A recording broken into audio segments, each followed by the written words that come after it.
BMW's up front, 24 on pole. You'll see the blue window banner on the 24, red window banner on the 25. Dries Vanthoor behind the wheel of the 24 on pole. His maiden trip here to Long Beach. We are racing, and the run down to turn one begins.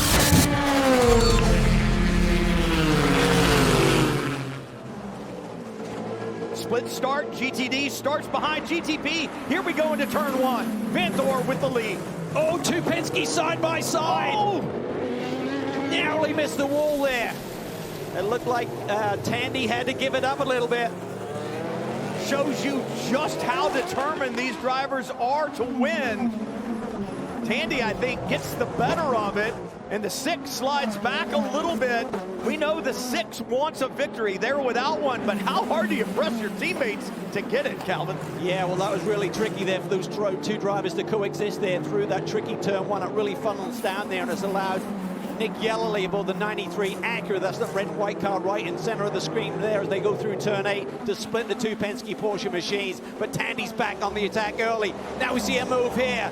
Looks like Timon Vanderhelm has got around Philippe Albuquerque here as they battle side by side. This is turn 9. Hats off to Timon. What a great move, and he did it against a very, very experienced driver. He's holding on to that position. Not a lot of experience behind the wheel of the 85, but putting on a great show early on, and that's on cold Michelin tires. It's going to take probably 3 to 4 laps for the Michelin tires to really get good on these GTP cars. Side, and it pushes that bodywork out. I don't know that it came off. Does he get just checked up there and has to move left, or is he trying to set up the over-underpass? Yeah, I think he's trying to set up, just mistimed it a little bit, just hooked horns there a little bit. So I'm not sure what sort of bodywork damage there is ultimately and how it will affect the performance or the rear end stability of the Acura machine. Been a Long Beach. He's never done a full championship in the IMSA as we see the 13 into the tire barrier. That's turn 8. We were talking about this just a moment ago, Calvin, about that corner being a little off camber, a little downhill. It'll be interesting to see if he had GTP traffic to his inside and there was any contact. But buried in that tire wall, and the thing that makes it difficult is not only for Fidani, who's stuck there in the wall, other cars coming by, we a lot of times see other cars get involved because the back end of the car sticking out of that tire wall. Does anyone roll the dice here and think we'll go full course yellow? We do. Did anyone dive to pit lane? That was going to be my question. Does anyone get to the pit lane entry as the yellows fly before the overall leaders in GTP field get that opportunity?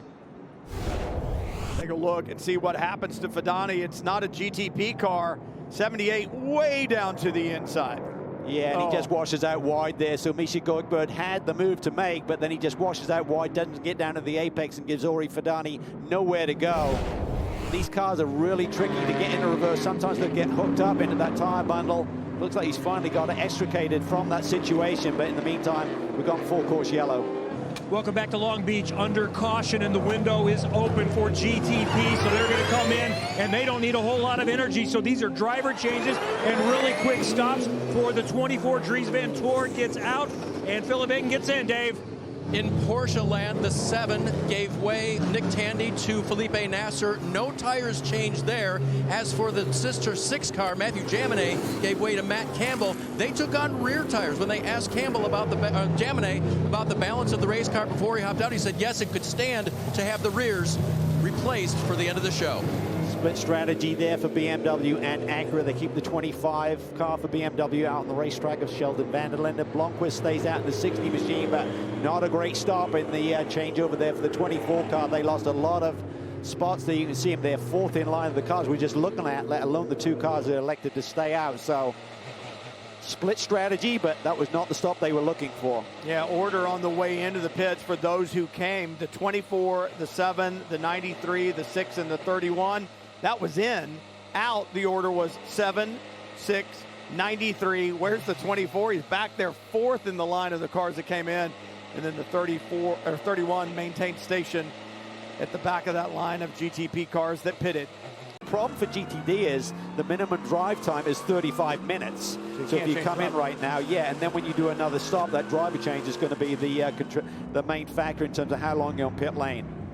All right, so we talked about split strategy, and now the team cars that did not pit, the 25 for BMW Team RLL and the 60 for Meyer Shank, they have decided to come to pit road. Well, they're saving, they're going to be at a top up now a little bit later. That means they got more energy on board when everyone's completed that first round of pit stop. So if it's that tight, this may put them into the window, as we talked about the other cars, maybe having to do a bit of energy save to get to that checkered flag without a splash. Dave? It only took an incident in GTD to change the complexion of this race. Now, Porsche Penske up front. How often have we said that this year? And it looked like Matty Campbell aboard the 6th, the second car in the shot. Little loose coming around the hairpin on the restart.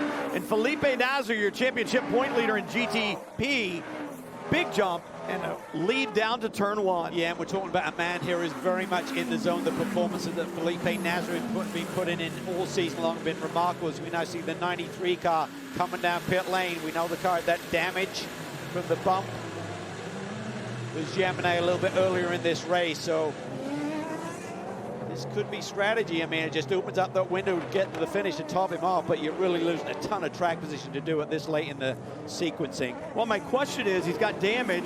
Is he being told he has to repair it, or are they just going to have the opportunity to repair it, Dave? So when I checked with them a little while ago, they talked about the fact that you really don't want to have to take time to work on it if you don't have to. But now you can see that the rear of the car is coming off. They replaced the entire bodywork versus just replacing that left rear quarter or taping it up. And that will be the chance here to make sure that the car is at its 100% optimum. Yeah, a bit of a head scratcher there why they didn't do it on the earlier pit stop. Anyway, we'll try and dig deeper into that. Got to try and get going here, otherwise he's going to go a lap down. That's how fast they come around this street, sir. Robert Wickens being shown in 9th last time by, getting ready for the stop. Kevin? Really solid first stint for Robert Wickens in his return to big-time racing in North America, the highest level of sports car racing, and this stop is so critical. Josh Gibbs is out to help Robert Wickens and carry him back to the side. Josh worked with Robbie when he was driving the Brian Herta Autosport Hyundai to a championship and race wins a couple of years ago. He's a physical therapist, has worked with spinal cord patients before, and this is Tommy Milner, a factory Corvette driver, and he is in. They got their time down to 16 seconds. This looked like a good one. They practiced all weekend and keep getting better and better, and they're in the game. Solid return for Robert Wickens here in the IMSA WeatherTech Sports Car Championship. I would say solidly in the game. Great shots there by our WeatherTech over-the-wall camera, and Tommy Miller getting the belts adjusted. I still can't figure out how they do it as quickly as they do. You also saw him tilting the wheel a little bit. The wheel doesn't come out. All the hand controls stay there. And Tommy Milner just hits a button, goes to the pedals instead of the hand controls, but the steering wheel stays the same. They are being swarmed. They've got a Corvette, Tommy Milner right behind, trying to move forward. Throw in the 120, the Porsche. Elliott Skier there to the inside. He doesn't want to give this up. This is fantastic stuff. McGuinness is going to feel the heat from Milner, who's into rhythm. He makes the move down to the inside. This is going to be tight coming off. Skier goes with him, gets the job done, but now he's going to fight back. McGuinness tries to look to the inside, and he's got a handful of cars just behind him as well. The 45, the Lamborghini there. That's Trent Hinman, and right behind him, you've got Ori Fidani up on the wheel. Hinman aboard the Lamborghini. They have struggled with that car, mechanical issues in the power plant all weekend long. That's Shandor for both the yellow and black Ferrari there. Very similar livery to the AWA Corvette. That was fantastic stuff. You got a driver there just trying to get into rhythm. Look at Milner up and over the curb there in turn 4. Skier gets a run on him, and they're side by side through the next couple of corners. Awesome stuff. And that's where Milner cuts back under the over-under. The street fight continues at the Acura Grand Prix of Long Beach, and right now it is heating up. Milner gets around the Aston Martin, almost got around Kenton Cook at the same time. He is up on the wheel. That is Robert Wickens' teammate there. Tries to go around the outside of the hairpin, doing the crossover here. Gets the launch off the hairpin, side-by-side drag rate down Shoreline Drive. Who got any advantage? Who has any horsepower advantage? Milner moves away, tries to eliminate any side draft that the Mercedes may have. Now they touch. Wow, that is tough. At 160 miles an hour, the 185 mile an hour GTP cars alongside. They do brush, they bump and ball through turn 1. I was going to say they bump again, and you throw in a couple of GTP cars. You saw the BMW back out of it. It was just too close for comfort there. Full course caution for the second time at the Acura Grand Prix of Long Beach. This time, interaction between the 85 GTP entry, the JDC Miller Motorsports Porsche 963, and the 27, the Aston Martin from Heart of Racing. Well, multi-class racing, you're always going to have moments like this. So Jimmy Bruni there with the bright yellow Porsche. It's a late move around the outside there, and there was just not enough room to coexist. So he needed to run a little bit wider arc through there. Not sure the Casper Stevenson aboard the Aston Martin was totally aware he was there. But either way, that's a devastating blow to that team. Had a really strong top 5 run going here today. These tires are hot. They pick up all the little marbles and tire shreds around this racetrack, and you're allowed to go in turn 10, and he's taken off early. Surprised his teammate a little bit. Yeah, he did. He's kind of jumped out another car link just right there in the get-go, and you see the 24, the first of the BMWs, that blue window banner, Philippe Ing behind the wheel right now. You talk about being comfortable, Calvin. That's kind of an intangible, but it seems to matter so much. I think about Joey Hand, the Ford factory driver, talking about being comfy in the car, and it always seems to pay off. How do you even measure that as you look at the battle here between BMW and Cadillac? Yes, the 25 down to the inside there of Ricky Taylor. So Marco Wittmann, the German, gets around him there on the run down into the brake zone for turn 1. Yet look at this little battle here. Tommy Milner's now got onto the tail of Robbie Foley aboard the Turner Motorsports BMW. He looks down to the inside. That was late but clean. Robbie gives him the path. They both continue. And more carbon fiber in the hairpin. We saw that in the very early goings when Jensen Altman aboard his Mustang made a similar move, and then that time just muscling his way through. And Robbie Foley, I think, was saying, hey, I've got to turn the wheel at some point in time. That's when we saw the contact made. Yeah, Tommy's feeling it, though. That Corvette has really been on rails here this weekend. Great job by DXDT and hooking up this race car. There you can see the move down to the inside. Little bump, just a graze. Another one coming off. There's a dive plane or a piece of rear bodywork coming off. Let's try and see which car this actually came off with. I think that was the second hit. Yeah, watch the first bump. Watch the back of the Corvette, though. The left rear just hooks the diffuser there as he accelerates off the corner. And there is the 36. We called it, the damage.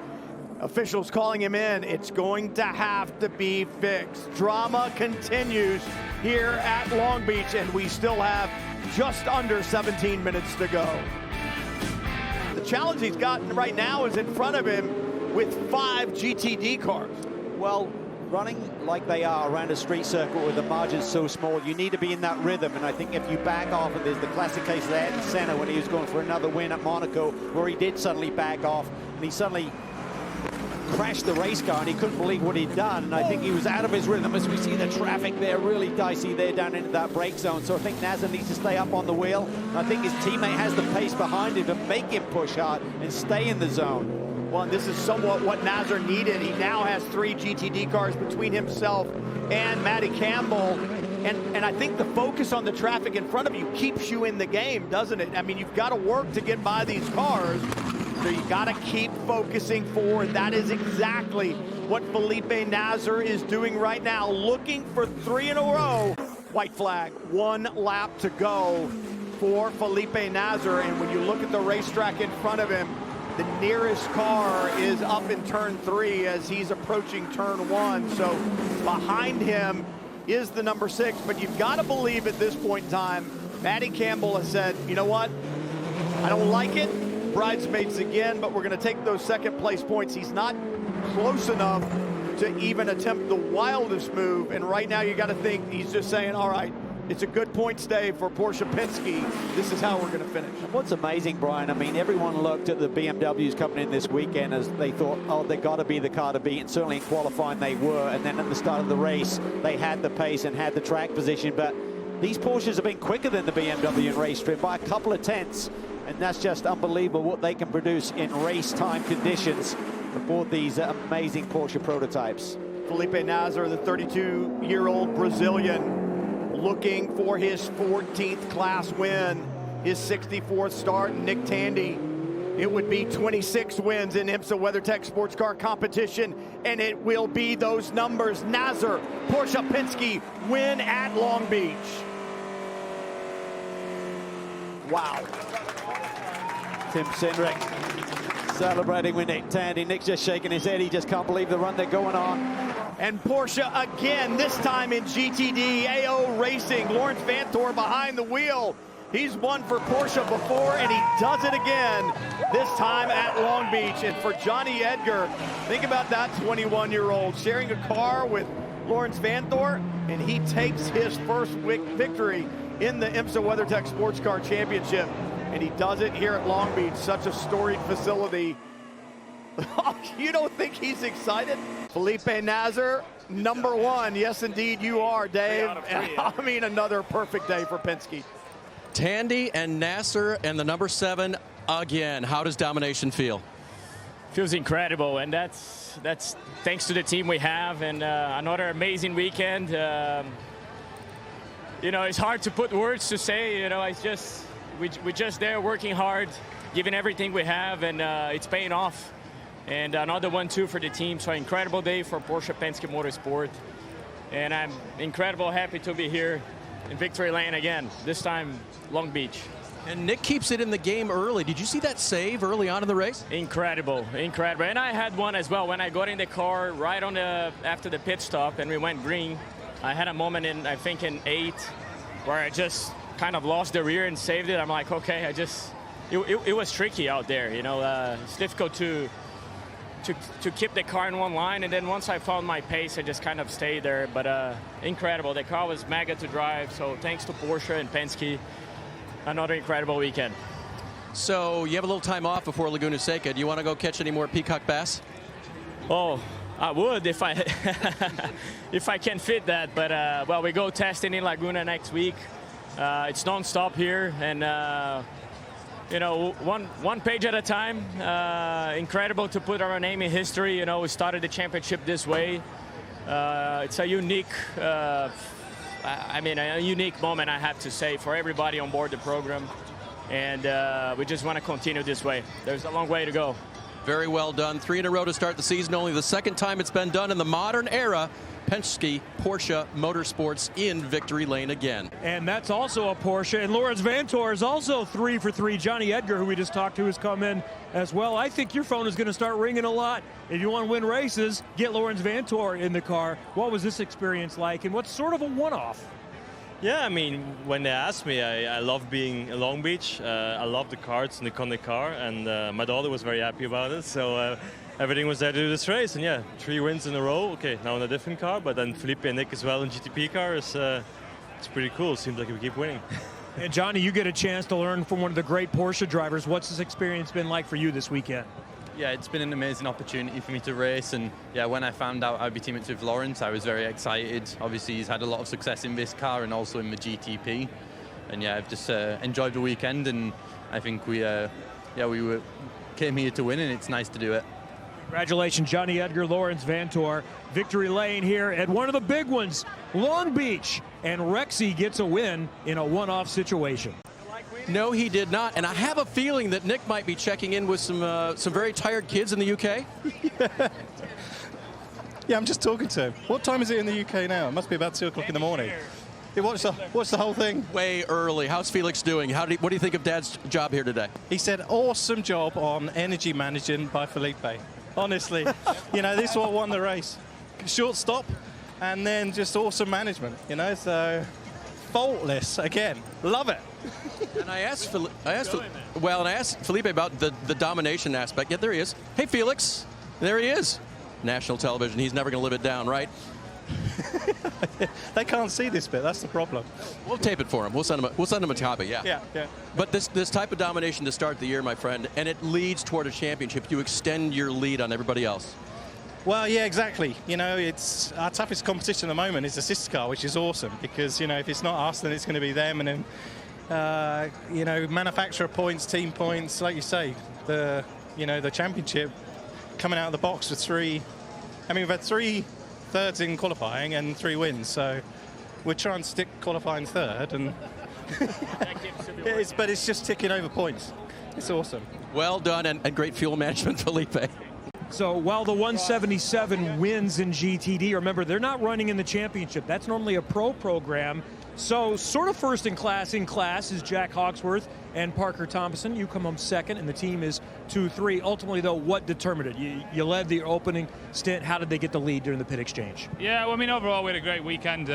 Parker did a great job in quality to get us up front. We looked like we were in great position in the first stint. We obviously got that caution there towards the end of the first stint, and then we just paid a little too early. The guys out there were able to run a couple more laps, clean air, and they were able to overcut us. So, as is kind of the case at Long Beach, you overcut is usually the one that works out. So we just got caught out by that. And then, obviously, there at the end, I tried at the beginning of the race to kind of, stay with him and put some pressure on him. But there at the end, tires just went off, and that was kind of all she wrote.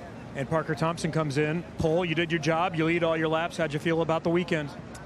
As a whole, everybody executed. We always knew coming into this race that fellow competitors that aren't in the full-time championship were going to take risks, and they took the risks. But I look at this as it's a long war. They might have won the fight, but we'll take our points and we'll move on. They score the most points in class here this weekend at Long Beach.